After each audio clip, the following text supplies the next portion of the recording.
শিলিগুড়ি পুর নিগমের 17 নম্বর ওয়ার্ডের খেলাঘর মোড় এলাকায় বাড়ির সামনে হঠাৎ একটি কফিন পড়ে থাকতে দেখে হতবাক এলাকাবাসী। কফিনের পাশে কয়েকজন স্কুল পড়ুয়া দাঁড়িয়ে কিছু যুবক যুবতী ছবি তুলছেন। এমন দৃশ্য দেখে মুহূর্তে ছড়িয়ে পড়ে আতঙ্ক ও গুঞ্জন। স্থানীয় বাসিন্দারা দ্রুত খবর দেন ওয়ার্ড কাউন্সিলর ও ওয়ার্ড কমিটির সদস্যদের, কিন্তু কেউই কিছু জানতে পারেননি এই কফিন কেন। পরিস্থিতি বুঝে এলাকাবাসীরা খবর দেন শিলিগুড়ি থানায়। খবর পেয়ে ঘটনাস্থলে দুটি ভ্যানে পুলিশ বাহিনী এসে পৌঁছয়। তদন্তে নেমে পুলিশ জানতে পারে এটি একটি স্বেচ্ছাসেবী সংগঠনের পরিবেশ সচেতনতামূলক ডকুমেন্টারি শুটিং। সংগঠনটির দাবি, গ্লোবাল ওয়ার্মিং একের পর এক গাছ কাটার প্রতিবাদ জানাতেই তারা একটি প্রতীকী দৃশ্যের মাধ্যমে মৃত গাছকে কফিনের মাধ্যমে উপস্থাপনা করেছিলেন। এতে অংশ নিচ্ছিল কয়েকজন স্কুল পড়ুয়া ও স্বেচ্ছাসেবক। তবে সম্প্রতি শহরে বেশ কিছু বিতর্কিত ঘটনাকে কেন্দ্র করে পুলিশের নজরদারি করা হয়েছে। রাজ্য সরকারের নির্দেশ অনুযায়ী যে কোনো ফটোগ্রাফি বা শুটিংয়ের আগে প্রশাসনিক অনুমতি নেওয়া বাধ্যতামূলক। এক্ষেত্রে সেই অনুমতি না নেওয়ায় পুলিশ কড়া বার্তা দেয়।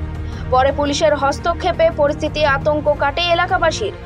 প্রশাসনের পক্ষ থেকে জানানো হয়েছে ভবিষ্যতে এমন ঘটনা যেন না ঘটে সে বিষয়ে সতর্কতা অবলম্বন করা হবে।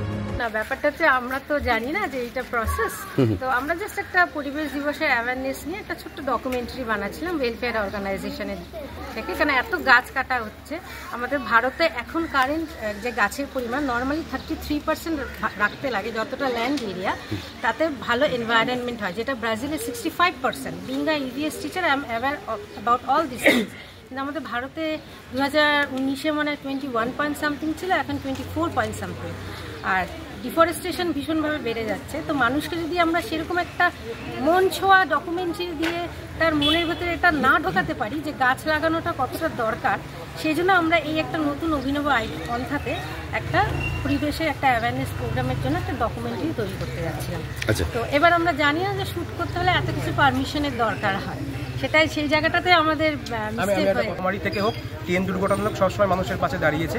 পরিবেশের যা অবস্থা আজকের দিনে, যেখানে এত এত গাছ কেটে ফ্লাইওভার আরও অনেক কিছু, সেই গাছটি কোথায় লাগানো সেটা আমরা জানি না। তো আজকে একটু অবাকই হলাম, সত্যিই তাই, যে কোথাও গিয়ে শুটিংটি করতে গিয়ে আমরা করতে পারলাম না, সেটি প্রশাসনিকভাবে আমরা জানাইনি।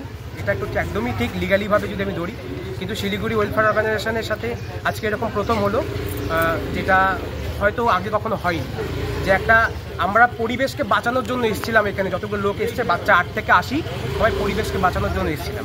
আমাদের অন্য কোনো উদ্দেশ্য ছিল। শিলিগুড়ি থেকে নিজস্ব প্রতিনিধি রিপোর্ট, খবর বাংলা।